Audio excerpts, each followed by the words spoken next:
நேயர்களே, இலங்கை தேசிய கிறிஸ்தவ மன்றத்தின் இன்னுமொரு செங்கோல் நிகழ்ச்சியில் உங்கள் அனைவரையும் சந்திப்பதில் மிகவும் மகிழ்ச்சி அடைகின்றோம்.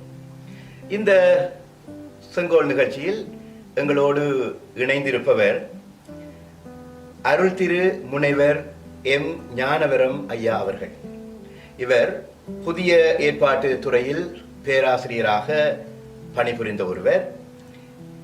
தமிழ்நாடு இறையியல் கல்லூரி மதுரையில் இவர் கடந்த 6 வருடங்கள் அதிபராக பணியாற்றி இருக்கின்றார். தென்னிந்திய திருஅவையின் மதுரை முகமை திருமண்டல ஆயர் பகுதிக்கு இவர் பொறுப்பானவர். எனவே இந்த நாளில் எங்களோடு அவர் இணைந்திருப்பதை குறித்து இலங்கை தேசிய கிறிஸ்தவ மன்றமாக நாங்கள் பெரு மகிழ்ச்சி அடைகின்றோம்.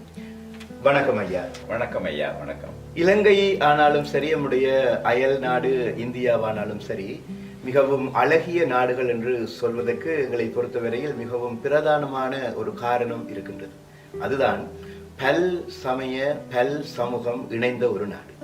இவ்வாறான பல் சமய பல் சமூக சூழலிலே ஐயா, உங்களை பார்த்து நாங்கள் கேட்க விரும்புகின்ற கேள்வி, இந்த சமயங்களுக்கு இடையிலான உரையாடல் என்பதை அல்லது அதனுடைய அவசியத்தை பற்றி நீங்கள் கொஞ்சம் தெளிவாக எங்களுக்கு சொல்ல முடியுமா? நன்றி ஐயா, நன்றி. இந்தியாவில் இருந்து வருகின்ற ஒரு ஆயர் என்ற அடிப்படையில் உங்களுக்கு நன்றி உள்ளவனாக இருக்கிறேன். குறிப்பாக இந்த நிகழ்ச்சியை ஏற்பாடு செய்து இதில் கலந்து கொள்வதற்கு எனக்கு வாய்ப்பு கொடுத்ததற்காக இலங்கை கிறிஸ்தவ தேசிய மன்றத்தின் பொதுச் செயலராக இருக்கிற உங்களுக்கு நான் நன்றி உள்ளவனாக இருக்கிறேன். இந்தியாவிடமிருந்து உங்களுக்கு வாழ்த்துதலை சொல்லுகின்றேன். குறிப்பாக நான் பணியாற்றிய தமிழ்நாடு இறையியல் கல்லூரியிடமிருந்து உங்களுக்கு வாழ்த்துக்களை கொண்டு வருவதிலே நான் மகிழ்ச்சி அடைகிறேன். இந்த நிகழ்ச்சியை கேட்டுக்கொண்டிருக்கிற எல்லாருக்கும் நான் வாழ்த்து சொல்வதிலே பெரிய மகிழ்ச்சி அடைகிறேன்.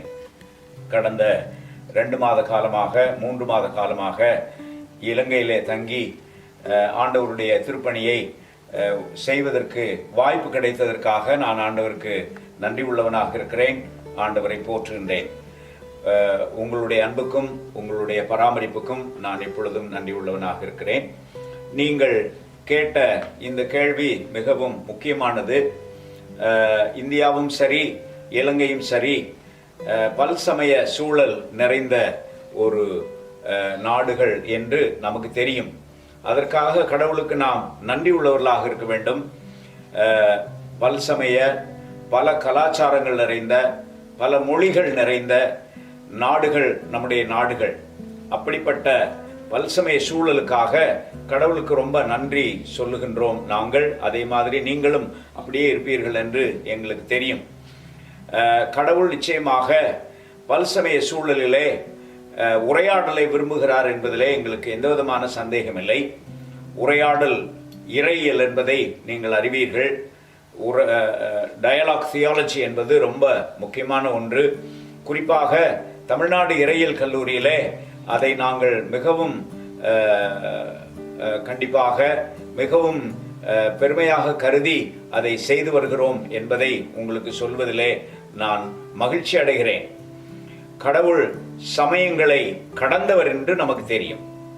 கடவுள் சமயங்கள் வழியாக நாம் கடவுளை போதிக்கிறோம், தெரிந்து கொண்டோம், அது உண்மைதான். ஆனால் கடவுள் சமயங்களை கடந்தவர் என்பதும் நிச்சயமான உண்மை. ஒரு அருமையான பாடல் ஒன்று உண்டு தமிழ்நாட்டில். கடவுள் கிறிஸ்தவரா, கடவுள் இந்துவா, கடவுள் முஸ்லிமா என்ற ஒரு பாடல். அந்த பாடல் கடைசியாக சொல்லும், யாரெல்லாம் அன்பு செய்கிறார்களோ, யாரெல்லாம் நீதி செய்கிறார்களோ, யாரெல்லாம் நல்லவர்களாக வாழ முயற்சி செய்கிறார்களோ, கடவுள் அவர்கள் சார்பிலே இருக்கிறவர் என்று அந்த பாடல் முடியும். ஆகையினாலே கடவுள் சமயங்களை கடந்தவர் என்பதும், ஆனால் அந்த சமயங்களின் ஊடே கடவுள் தம்முடைய திருச்சித்தத்தை வெளிப்படுத்துகிறார் என்பதும் நிச்சயமான உண்மை. அதில் எனக்கு சந்தேகம் கிடையாது. ஆகையினாலே சமயங்களாக நாம் சண்டை போட்டு கொண்டிருப்பது நிச்சயமாக ஆண்டவருக்கு பிடித்தமில்லாதது, கடவுளுக்கு ஏற்புடையது அன்று என்று நாம் அறிவோம்.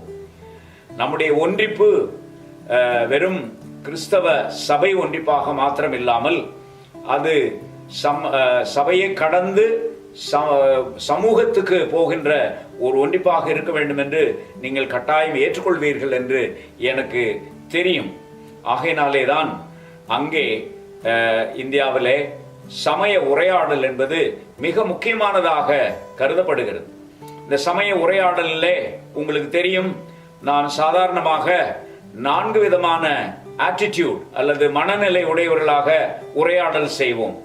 ஐயா அவர்களுக்கு கட்டாயமாக அது நீங்கள் புரிந்திருப்பீர்கள். எல்லாரும் புரிந்து கொள்ள வேண்டும் என்பதற்காக நான் திரும்பவும் சொல்லுகிறேன். சமய உரையாடல்களில் 4 விதமான ஆட்டிடியூட் சொல்லுவார்கள். மனநிலை ஒன்று சுப்பீரியாரிட்டி காம்ப்ளெக்ஸ் ஆட்டிடியூட். நாங்கள் உயர்வானவர்கள், உங்கள் மதம் தாழ்வான மதம் என்று சொல்லுகிற உயர்வு தாழ்வு கொள்ளுகின்ற ஒரு ஆட்டிடியூட் என்பது நிச்சயமாக அது ஏற்புடையது அன்று. நாங்க ரொம்ப சூப்பர், மற்றவங்கள்லாம் கீழ்த்தரமானவர்கள் என்ற நிலை இருக்கவே வேண்டிய அவசியமே இல்லை. அது தவிர்க்கப்பட வேண்டும். குறிப்பாக இது இன்றைக்கு கிறிஸ்தவ மக்கள் மத்தியிலே அந்த மனப்பான்மை ஓங்கி நிற்கிறது என்று எனக்கு தெரியும். நாங்க கிறிஸ்தவர்கள், நாங்க தான் சூப்பரு, நாங்கள் நம்புகிற நம்பிக்கை தான் உயர்வானது, நீங்க நம்புகிற நம்பிக்கை தாழ்வானது என்ற நிலை. நிச்சயமாக அந்த ஆட்டிடியூட் ஒரு நாளும் உரையாடலுக்கு பொருந்தாது, ஒத்து போகாது. ரெண்டாவது என்ன ஆட்டிடியூடுன்னு சொன்னா, நாங்க உயர்வானவர்கள், ஆனா நாங்க உங்களுக்கு சொல்லித்தர விரும்புகிறோம். எதிரி மனப்பான்மை இல்லாமல், முதலாவது மனப்பான்மை எதிரி மனப்பான்மை, இரண்டாவது தான் நாங்கள் சொல்லித்தர விரும்புகிறோம், நீங்க எங்களிடத்திலே கற்றுக்கொள்ள வேண்டும், எங்களிடத்திலே சிறப்பு, நீங்கள் எங்களிடத்திலே கற்றுக்கொள்ள வேண்டும் என்ற ஆட்டிடியூடு, அந்த மனப்பான்மை. அதிலே கூட நிச்சயமாக ஒரு சமதளம் இல்லாத ஒரு நிலை. அதனால முதலாவது எதிரி மனப்பான்மை, இரண்டாவது உயர்வு தாழ்வு மனப்பான்மை, மூன்றாவது மனப்பான்மை என்னவென்றால் எல்லாம் ஒண்ணுதான் என்ற மனப்பான்மை. இந்த சிங்க்ரட்டிஸ்டிக் ஆட்டிடியூட். நீங்களும் ஒண்ணு, நாங்களும் ஒண்ணு, நீங்க பாட்டுக்கு இருங்க, நாங்க பாட்டுக்கு இருக்கிறோம் என்ற ஒரு நிலை. எல்லாம் ஒண்ணுதான், எம்மதமும் சம்மதம் என்று சொல்வார்கள் அல்லவா, எம்மதமும் சம்மதம். அந்த ஆட்டிடியூட், அதான் சிங்க்ரட்டிஸ்டிக் ஆட்டிடியூட்.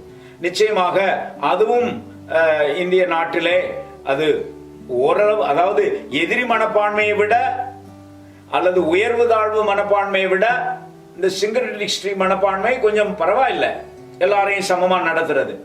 ஆனால் ஒரு கிறிஸ்தவனாக நான் அந்த சிங்க்ரட்டிஸ்டிக் ஆட்டிடியூட்ல இருப்பதில் இருந்து இன்னொரு சிறப்பு ஆட்டிடியூட் ஒன்று இருக்கிறது என்று நான் கருதுகிறேன். அது என்னவென்றால், நீங்களும் கடவுளுடைய பிள்ளைகள், நாங்களும் கடவுளுடைய பிள்ளைகள். உங்களிடத்திலே பல சிறப்புகள் இருக்கின்றன, எங்களிடத்திலும் சிறப்புகள் உள்ளன. ஆனால் உங்களிடத்திலும் சில குறைகள் உள்ளன, எங்களிடத்திலும் குறைகள் உள்ளன. நாம் 2 பேருமாக சேர்ந்து உட்கார்ந்து என்னுடைய சிறப்புகளை உங்களுக்கு நான் சொல்லுகிறேன், உங்களுடைய சிறப்புகளை நீங்க எங்களுக்கு சொல்லுங்க, நாம 2 பேரும் கற்றுக்கொள்வோம். என்னுடைய குறைகளை நான் ஏற்றுக்கொள்கிறேன், அதுல ஏதாவது நான் திருந்திக் கொள்வதற்கு உங்களிடமிருந்து ஏதாவது ஆலோசனை கிடைக்குமானால் சொல்லுங்க. அதே மாதிரி உங்களுக்கு இருக்கிற பிரச்சனைகள்ல நாங்க ஏதாச்சும் சொல்றதுக்கு முடியுமானால் நாங்களும் சொல்லுவதற்கு ஆயத்தமாயிருக்கிறோம். 2 பேரும் சேர்ந்து உட்கார்ந்து சமமாக உட்கார்ந்து நாம் பேசலாம், நாம் வாழலாம் என்று சொல்லுகிற அந்த மனப்பான்மை, சமத்துவ மனப்பான்மை தான் சரியான மனப்பான்மை என்று நான் கருதுகிறேன். என்னை பொறுத்த அளவில் அந்த 4வது ஆட்டிடியூட். ஆக முதலாவது சொன்னேன் எதிரி மனப்பான்மை, இரண்டாவது உயர்வு தாழ்வு மனப்பான்மை, மூன்றாவது எல்லாம் சம்மதம் தான், சரிதான், ஒன்றுமே பிரச்சனை இல்லை என்று சொல்லுகிற மனப்பான்மை, 4வது மனப்பான்மை ஒருவரை ஒருவர் ஏற்றுக்கொண்டு ஒருவருக்கொருவர் பங்களிப்பு செய்து ஒருவருடைய ஆலோசனையை ஒருவர் கேட்டு நாம் உரையாடுகின்ற மனப்பான்மை. அந்த மனப்பான்மையிலே தான் இன்றைய உரையாடல் ஆர்வலர்கள் எல்லாரும் சென்று கொண்டிருக்கிறார்கள். தமிழ்நாடு இறையியல் கல்லூரி அந்த மனப்பான்மையிலே நிச்சயமாக கடந்த காலங்களிலும் சரி இப்பொழுதும் சரி தொடர்ந்து முன்னேறி கொண்டிருக்கிறது என்பதை நான் சொல்ல விளைகிறேன். அப்படிப்பட்ட மனப்பான்மை இங்கேயும் நிலவுமானால் அது பல சமய சூழலிலே, பல்சமய சூழலிலே பல் கலாச்சார சூழலிலே உதவியாக இருக்கும் என்று நான் நம்புகிறேன். நன்றி ஐயா. சமய உரையாடலின் அவசியத்தை 4 மனப்பாங்குகள் மூலமாக மிகவும் தெளிவாக எங்களுடைய நேயர்களுக்கு நீங்கள் தெளிவுபடுத்தி இருந்தீர்கள். அதிலும் சிறப்பாக இந்த 4வது மனப்பான்மை, ஒருவரை ஒருவர் ஏற்றுக்கொள்ளுதல், ஒருவரிடத்திலே இருந்து ஒருவர் கற்றுக்கொள்ளுதல், ஒருவருடைய குறைகளை தாங்களாகவே ஏற்றுக்கொள்வதன் மூலம் எவ்வாறு ஒரு தீர்வுக்கு வருதல் போன்ற பல விடயங்களை எங்களோடு உரையாடி இருந்தீர்கள். அதற்கு எங்களுடைய நன்றிகள். ஐயா, இலங்கை தேசிய கிறிஸ்தவ மன்றமானது இலங்கையிலே இருக்கின்ற புரொட்டஸ்டாந்து திரு அவைகளை உள்வாங்கி, அதே போல ஒருமைப்பாட்டு இயக்கங்களையும் உள்வாங்கி சமூகத்தின் மத்தியிலே பல கோணங்களிலும் பணியாற்றி கொண்டு வருகின்றது. எங்களுடைய நாட்டை பொறுத்தவரையிலே தொடர்ச்சியாக ஏற்பட்ட பல நிர்பந்தமான நிலைகள், குண்டுவெடிப்பு, ஈஸ்டர் குண்டு தாக்குதல், அதன் பிற்பாடு ஏற்பட்ட COVID-19 தாக்கங்கள், அதன் பிற்பாடு ஏற்பட்ட இலங்கையின் பொருளாதார பலவீனங்கள், இவ்வாறான சூழ்நிலைகளினாலே நலிந்து மெலிந்து போயிருக்கின்ற சமூகங்களுக்கு இவ்வாறான ஒருமைப்பாட்டின் இயக்கத்தின் அவசியத்தை அல்லது செயற்பாடுகளின் அவசியத்தை நீங்கள் எவ்வாறு உங்களுடைய சூழலோடு ஒப்பிட்டு பார்க்கின்றீர்கள்? நன்றி ஐயா, நன்றி. நான் முதலாவதாக தென்னிந்திய திருச்சபையை பற்றி ஒரு சிறிய அறிமுகம் செய்கிறது நல்லது என்று நான் நினைக்கிறேன். நான் தென்னிந்திய திருச்சபையினுடைய ஒரு ஆயர். அங்கே தென்னிந்திய திருச்சபை, வட இந்திய திருச்சபை என்று 2 பெரிய திருச்சபைகள் இந்தியாவில் இருக்கின்றன என்று உங்களுக்கு தெரியும். தென்னிந்திய திருச்சபையில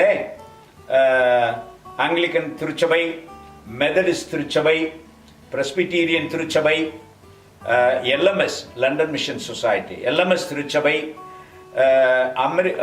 அமெரிக்கன் மிஷன் திருச்சபை போன்ற 7 திருச்சபைகள் ஒன்றாக இணைந்து 1947ஆம் ஆண்டு செப்டம்பர் மாதம், இந்த மாதம் தான் வருகிற 27ஆம் தேதி நாங்கள் CSI ஃபார்மேஷனுடைய ஆண்டு விழாவை கொண்டாட இருக்கிறோம். ஆகையினாலே 7 திருச்சபைகள் இணைந்து ஒரே திருச்சபையாக ஏற்றுக்கொள்ளப்பட்டது வரலாற்றிலே நடந்த ஒரு பெரிய அற்புதம் என்று சொல்லுவார்கள். அந்த அற்புதம் நடந்ததற்காக கடவுளுக்கு நாங்கள் நன்றி உள்ளவர்களாக இருக்கிறோம். அகில உலக திருச்சபையாக நாம் கடவுளுக்கு நன்றி உள்ளவர்களாக இருக்கிறோம். ஆகையினாலே அங்கே தென்னிந்திய திருச்சபையிலே we are no more Anglicans, no more Methodists, no more London Mission Society, no more Presbyterian. நாங்கள் தென்னிந்திய திருச்சபை என்று சொல்லி அழைக்கப்படுவதிலே மிகுந்த மகிழ்ச்சி உள்ளவர்களாக இருக்கிறோம். அந்த மாடல் நிச்சயமாக எல்லாருக்கும் ஒரு பயனுள்ள மாடலாக இருக்கும் என்பதிலே எங்களுக்கு சந்தேகமில்லை. அதில் இருக்கிற ஒரு சிறப்பு என்னவென்றால், நான் கடந்த 2-3 மாதமாக இங்கே இருக்கிற சூழலில் தென்னிந்திய திருச்சபையிலிருந்து நான் வருகிறபடினாலே ஆங்கிலிக்கன் திருச்சபைக்கு போனால் அங்கே என்னை வழிபாடு நடத்த சொல்லுகிறார்கள். அப்படியே ஏற்றுக்கொள்ளப்படுகிறேன். அங்கே கம்யூனியன் சர்வீஸ்ல நான் பிளஸ் பண்ணுகிறேன்.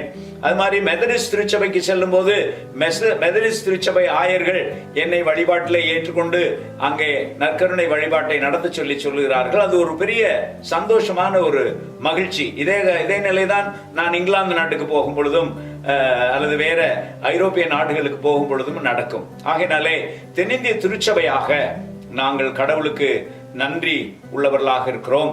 அந்த ஆண்டவராக இயேசு தன்னுடைய அந்த நிறைவு இறைவேண்டலிலே யோவான் 17ஆவது அதிகாரம் 21ஆவது வசனத்திலே சொன்னார் அல்லவா, அதுதான் எங்களுடைய மோட்டோ, அதாவது எங்களுடைய குறிக்கோளாக கொண்டு தென்னிந்திய திருச்சபை செயல்படுகிறது. பிதாவே, நாம் இருவரும் ஒன்றாயிருப்பதை போல அவர்களும் ஒன்றாயிருப்பார்களாக என்பதுதான் எங்களுடைய குறிக்கோள் என்று சொல்லுவதிலே நான் மகிழ்ச்சி அடைகிறேன். அதே மாதிரி வட இந்திய திருச்சபையிலும் அதே மாதிரி ஒரு ஐக்கியம் காணப்படுகிறது. இப்பொழுது அண்மை காலத்திலே தென்னிந்திய திருச்சபை வட இந்திய திருச்சபையோடு சேர்ந்து மார்த்தோமா திருச்சபையும் ஒரு ஐக்கியத்துக்குள்ளே வந்திருக்கிறது என்பது கூடுதலாக மகிழ்ச்சியோடு சொல்ல வேண்டிய ஒரு நல்ல விடயமாகும். ஆகையினாலே ஒரு தென்னிந்திய திருச்சபை ஆயராக இங்கே நம்முடைய நாட்டிலே, இலங்கை நாட்டிலே, நான் மிகவும் நேசிக்கிற இந்த இலங்கை நாட்டிலே அந்த மாடல் கட்டாயமாக உதவியாக இருக்கும் என்றுதான் நான் நம்புகிறேன். அதற்காக நீங்களும் இங்கே முயற்சி செய்வது நல்லது என்றுதான் நான் நம்புகிறேன். வலிந்து ஒன்றாக இருக்க வேண்டும் என்று நான் விரும்பவில்லை. உங்களுடைய தலைமையின் கீழே நடக்கிற இந்த கிறிஸ்தவ தேசிய மன்றம் அப்படிப்பட்ட நல்ல எதிர்காலத்தை நோக்கி பயணிப்பதிலே நீங்கள் உதவி செய்கிறீர்கள் என்பதை குறித்து நான் மகிழ்ச்சி அடைகிறேன். நிச்சயமாக திருச்சபையினுடைய ஒன்றிப்பு என்பது கடவுளுக்கு பிரியமானது. இதுல எந்த விதமான சந்தேகம் இல்லை. ஏனெனில் திருச்சபை கடவுளுடைய உடல், திருச்சபை கடவுளுடைய உடல். ஆனால் இப்படி நாம் பிரிந்து கிடப்பது கடவுளுடைய உடல் துண்டிக்கப்பட்டிருக்கிறதோ என்ற ஒரு வருத்தமான ஒரு நிலையிலே தான் நாம் இருக்கிறோம்.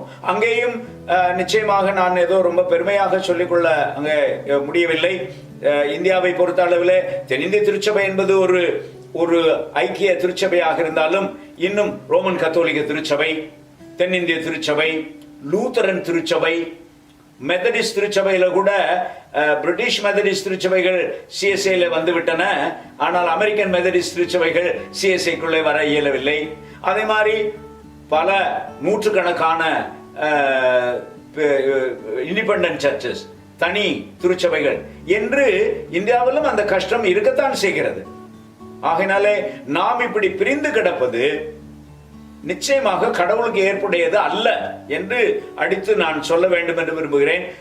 ஆண்டவர் இயேசுவினுடைய உடல் துண்டாக்கப்பட்டிருக்கிறது என்பதுதான் நான் கட்டாயமாக நம்புகிறேன். அந்த உடலை ஒன்றாக்குகின்ற பணியிலே உங்களுடைய பணி கட்டாயமாக பெரும்பணியாக இருக்கும் என்பதிலே எனக்கு சந்தேகமே இல்லை. அந்த உடல் ஒன்றாக்கப்பட வேண்டும். நம்பிக்கையின் அடிப்படையில் நாம் புரிந்து கிடப்பது சரியல்ல. ஆனால் ஒன்று, ஏதோ இன்னைக்குதான் இப்படி நடந்துருச்சுன்னு நான் சொல்லல. ஆதி திருச்சபையிலே பிரிந்திருந்தார்கள். ஒருவர் கேபாவை சேர்ந்தவர் என்றும், ஒருவர் பவுலை சேர்ந்தவர் என்றும், ஒருவர் அப்போலோவை சேர்ந்தவர் என்றும், ஒருவர் கிறிஸ்துவை சேர்ந்தவர் என்றும் 1 கொரிந்தியர் நிருபத்திலே பவுலப்போஸ்தலன் கட்டாயமாக அவர்களே கடிந்து கொள்வார். இந்த நம்பிக்கை சார்ந்த அல்லது ஆள்களை முக்கியப்படுத்தின நிலை சார்ந்த திருச்சபை பிரிவினைகள் நீண்ட நெடுங்காலமாக இருந்து வந்திருக்கின்றன என்பதிலே எனக்கு சந்தேகமில்லை. ஆனால் அந்த பிரிவினைகளை கட்டாயமாக தடுத்து அல்லது அவைகளை களைந்து திருச்சபையை ஒன்றிப்புக்கு நேராக வழிநடத்த வேண்டியது நம்முடைய கடமை. அது கடவுளுக்கு பிரியமானது என்பதிலே எந்த விதமான சந்தேகமே இல்லை. அதிலேதான் இது எபேசியர் நிருப ஆசிரியர் சொல்லுவதை நான் எப்பொழுதுமே மிகுந்த மகிழ்ச்சியோடு சொல்லுவேன். திருச்சபை ஒன்றாயிருக்க வேண்டும் என்பதற்கு அவர் 6 அடித்தளங்களை சொல்லுகிறார். எபேசியர் நிருபம் 4வது அதிகாரம் 5ஆம் 6ஆம் வசனங்களிலே ஏன் நாம் ஒன்றாயிருக்க வேண்டும் அவர் சொல்லுகிறார். ஒரே கடவுள், ஒரே கிறிஸ்து, ஒரே பரிசுத்த ஆவியானவர், ஒரே ஞானஸ்நானம் திருமுழுக்கு, ஒரே திருவிருந்து, அதே மாதிரி ஒரே நம்பிக்கை என்று இன்னும் பேசிக்கொண்டே போவார். அல்ல, ஆகினாலே நாம் ஒன்றாயிருப்பதற்குரிய அடித்தளங்கள் நிறைய இருக்கின்றன. ஏன் நாம் பிரிந்து கிடக்கிறோம் என்பது நிச்சயமாக ஒரு பெரிய வேதனை. திருச்சபைக்குள்ளே ஒன்றாக வர முடியாத ஒரு சூழல் ஏன் இப்படி இருக்கிறது? ஒன்னு, திருச்சபையில் இருக்கிற அதாவது சபை விசுவாசம் சார்ந்த பிரிவினைகள். நாங்க ரோமன் கத்தோலிக்கர்கள், நாங்க தென்னிந்திய திருச்சபை, நாங்க லூத்தரன், நாங்க பிரஸ்பிட்டீரியன், நாங்க மெதடிஸ்டுகள் என்று பிரிந்து கிடக்கிற அதாவது அது பேர் என்ன சொல்றது, சப்செக்ட்ஸ் உள்ளுக்குள்ளேயே, அது ஒண்ணு. அங்க நீங்க பாத்தீங்கன்னு சொன்னா தென்னிந்திய திருச்சபையிலையும் மற்ற திருச்சபையில பாத்தீங்கன்னா சாதி வேற விளையாடுதாங்க. திருச்சபையிலே சாதி, திருச்சபைக்குள்ளே பிரிந்து கிடப்பதற்கு சாதியும் ஒரு காரணமா இருக்கிறது. ஒரே ஊர்ல 2 சபை இருக்கும். அங்க அந்த சாதிக்காரர்களுக்கு ஒரு கோயில், இந்த சாதிக்காரர்களுக்கு ஒரு கோயில். மிகவும் வருந்தப்படத்தக்க ஒரு விஷயம். அது ஒரு முக்கியமான பிரிவினைக்கு காரணமாக இருக்கிறது. ஆகினாலே அப்படி அந்த பிரிவினைகளை கட்டாயமாக களைந்து ஒரே திருச்சபையாக மாறுவதற்கு நாம் முயற்சி செய்ய வேண்டும் என்பதிலே எந்த விதமான சந்தேகமே கிடையாது. இது பற்றி நீங்க கூடுதலா ஏதாச்சும் கேட்க விரும்புனீங்கன்னா கேளுங்க. நன்றி. நீங்கள் சிறப்பான முறையிலே உங்களுடைய தென்னிந்திய திருவையினுடைய அந்த வரலாற்று நிகழ்வை உதாரணமாக காட்டி இதை போன்ற விடயங்கள், அதாவது நாங்கள் தமிழிலே பார்ப்பது போல ஒன்றுபட்டால் உண்டு வாழ்வு என்பது போல திருவழிகளினுடைய இணைவு சமூகத்தில் பெரும் மாற்றத்தை உருவாக்கக்கூடியது என்பதை தெளிவாக நீங்கள் சொன்னீர்கள். ஆனால் எங்களுடைய இந்த கேள்வியின் இந்த இரண்டாவது பகுதியை நாங்கள் சற்று உள்வாங்கினால், அதாவது இந்த ஒன்றிணைவினுடைய அவசியம் அல்லது இந்த ஒன்றிணைவு எங்களுடைய சமூகத்தில் காணப்படுகின்ற சிக்கல்களுக்கு எவ்வாறான தீர்வை கொடுக்க முன்னிடலாம் அல்லது எவ்வாறான தீர்வை ஒன்றிணைவு கொடுக்க முயலலாம் என்று நீங்கள் சொல்லுங்க. அது எனக்கு புரியுது. அது நிச்சயமாக வெறும் விசுவாச ஒன்றிணைவாக மாத்திரம் இல்லாமல், என்னை பொறுத்த அளவில் அது சமூக நீதிக்கான ஒன்றிணைவாக, விடுதலை, சமத்துவம், சகோதரத்துவம் போன்ற பண்புகளை தூக்கி பிடிக்கிற ஒன்றிணைவாக இருப்பது ரொம்ப நல்லது. லிபர்ட்டி, ஈக்குவாலிட்டி, ஃப்ரெட்டர்னிட்டி ஆகிய இந்த தகவுகளை தூக்கி பிடிக்கிற ஒன்றிணைவாக இருக்கும்போது அது சமூகத்தை கட்டாயம் பாதிக்கும். வெறும் விசுவாச ஒன்றிணைவாக வாங்க நம்ம ஆங்கிலிக்கன்ஸ், நம்ம மெத்தடிஸ்ட், நம்ம எல்லாரும் ஒன்னா சேர்ந்து ஒரே தென்னிந்திய திருச்சபையாக ஒன்னா இருப்போம் என்று நம்முடைய முன்னோர்கள் சொன்னார்கள் அல்லவா, அது நிச்சயமாக நல்லது. ஆனா அதே சமயத்தில் இந்த தென்னிந்திய திருச்சபை அல்லது இந்த வட இந்திய திருச்சபை இன்னும் சமூக நீதிக்கான போராட்டத்திலே, சமூக நீதிக்கான செயல்பாட்டிலே நாம் செல்லும் போது நிச்சயமாக அது இந்த திருச்சபை வட்டத்தை கடந்து மக்களோடு போகின்ற ஒரு நிலை கட்டாயமாக ஏற்படும். அந்த விஷயத்துல எங்களுடைய நாட்டிலே, இந்திய நாட்டிலே செயல்படுகின்ற இந்திய திருச்சபை மன்றங்களின் ஒன்றிணைவு என்ற ஒரு அமைப்பு இருக்கிறது. உங்களை போன்ற அங்கேயும் NCCI, national council of churches in India, அங்கே பணியாற்றுகின்ற என்னுடைய அன்பு சகோதரர் ஆசிர் அபினேசர் நிச்சயமாக பெருத்த முயற்சிகளை செய்து அதிலே நிறைய காரியங்களை செய்து கொண்டிருக்கிறார்கள். ஆகையினாலே அப்படி போகும்போது இன்னொன்றையும் நான் சேர்த்து சொல்ல வேண்டும். அங்கே வெறும் கிறிஸ்தவர்களாக மாத்திரம் இல்லை, மற்றவர்களும் வந்து இணைந்து கொள்வார்கள். பிற சமய அன்பர்களும் அந்த ஒன்றிணைப்பிலே கலந்து கொள்வார்கள். ஏன் சமயங்களை சாராதவர்களும் கலந்து கொள்வார்களே. பொது உடைமை கட்சியினர் நம்மிடத்தில் வந்து கலந்து கொள்வார்கள், சேர்ந்து கொள்வார்கள். ஆக அவர்களெல்லாம் ஒன்று திரட்டி அப்பொழுதுதான் நாம் சொல்லுகிறோம் அல்லவா, திருச்சபை ஒன்றிப்பு என்பது ஏதோ நம்ம எல்லாரும் ஒன்னா இருந்துகிட்டு இல்லையா, நாம எல்லாரும் சந்தோஷமா இருக்கிறதுக்காக இல்ல. திருச்சபை ஒன்றிப்பு சமூக ஒன்றிப்புக்கு வழி நடத்த வேண்டும். சமூக ஒன்றிப்பு உலக ஒன்றிப்புக்கு வழி நடத்த வேண்டும். எல்லாம் ஐயா உங்களுக்கு தெரியாதது இல்ல, உலக ஒன்றிப்பு அதுல இப்ப கூட மிகச்சிறப்பாக பேசப்படுகிறது. மனுக்குல ஒன்றிப்பு மாத்திரம் இல்ல, படைப்பின் ஒன்றிப்புக்கு நம்ம வழி நடத்தப்பட வேண்டும். அதிலேதான் அவர் பேர் என்ன, எட்டயபுரத்து கவிஞர், முண்டாசு கவிஞர் பாரதியார் பாடினது, காக்கை குருவி எங்கள் ஜாதி, அந்த கடலும் மலையும் எங்கள் கூட்டம். இல்ல, காக்கை குருவி எங்கள் ஜாதி, அந்த கடலும் மலையும் எங்கள் கூட்டம், நாங்க எல்லாரும் ஒன்னா இருக்கோம்யா. அந்த நிலைக்கு நாம் போகின்ற ஒரு ஒன்றிப்பை, படைப்புகளோடு சேர்கிற ஒரு ஒன்றிப்பை நாம் எடுப்போமானால் நிச்சயமாக இந்த திருச்சபை ஒன்றிப்பு அதற்கு வழிநடத்தும் என்று நிச்சயமாக நான் நம்புகிறேன். நன்றி ஐயா. மிகவும் நேர்த்தியான முறையில் ஒரு வழியை வகுத்து கொடுத்திருக்கின்றீர்கள். அதாவது திருச்சபைகளினுடைய ஒன்றிணைப்பு என்பது வெறுமனே விசுவாசத்தை அடிப்படையாக கொண்டு நாங்கள் ஒன்றித்து நிற்கிறோம் என்பதை தாண்டி சமூக நீதி கொண்டு நாங்கள் எவ்வாறு நகர வேண்டும், அந்த நகர்வினுடைய அவசியத்தை நீங்கள் சிறப்பாக எங்களுக்கு சொல்லி இருக்கின்றீர்கள். அது இப்பொழுது நாங்கள் விளங்கிக் கொள்கின்றது போல சமூக நீதி என்பது வெறும் மனுக்குலத்தை அடிப்படையாக கொண்டது மாத்திரமல்ல, முழு படைப்பினுடைய சமூகத்தின் நீதியை சார்ந்தது. மிகவும் தெளிவான ஒரு பதிலை, புதிய ஒரு பாதையை, ஒரு திருப்பு முனையை எங்களுடைய நேயர்களுக்கு நீங்கள் வழங்கி இருக்கின்றீர்கள். இந்த நாளிலும் எங்களுடைய இந்த அழைப்பை ஏற்று இந்த இடத்திலே நீங்கள் வந்து எங்களோடு இந்த நிகழ்விலே கலந்து கொண்டு மிகவும் பயன் தரு விடயங்களை, திரு அவையின் ஒன்றிப்பு, திரு அவையினுடைய ஒன்றிப்பு எவ்வாறு சமூகத்திற்கு சமூக நீதிக்கு வழிகோடுகின்றது என்பதை குறித்து எங்களோட கலந்துரையாடமைக்காக உங்களுக்கு எங்களுடைய நன்றியை தெரிவித்துக் கொள்கின்றோம். தேங்க்யூ ஐயா, தேங்க்யூ.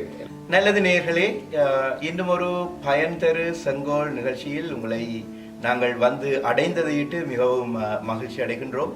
இலங்கை தேசிய கிறிஸ்தவ மன்றத்தின் சார்பிலே இந்த நாளிலே எங்களோடு இணைந்து கொண்ட தென்னிந்திய திரு அவையின் முன்னாள் ஆயரும் தமிழ்நாடு இறையியல் கல்லூரி மதுரையினுடைய முன்னாள் முனைவருமான அருள் அறிவர் ஞானவரம் ஐயா அவர்களுக்கு நாங்கள் எங்களுடைய ஸ்தாபனத்தின் சார்பிலே மிகவும் நன்றி உடையவர்களாக இருக்கின்றோம். இன்னும் ஒரு பயன் தரு செங்கோல் நிகழ்ச்சியில் உங்களை சந்திக்கும் வரை உங்களிடமிருந்து விடைபெறும் நாம் இலங்கை தேசிய கிறிஸ்தவ மன்றம். வணக்கம் நேயர்களே.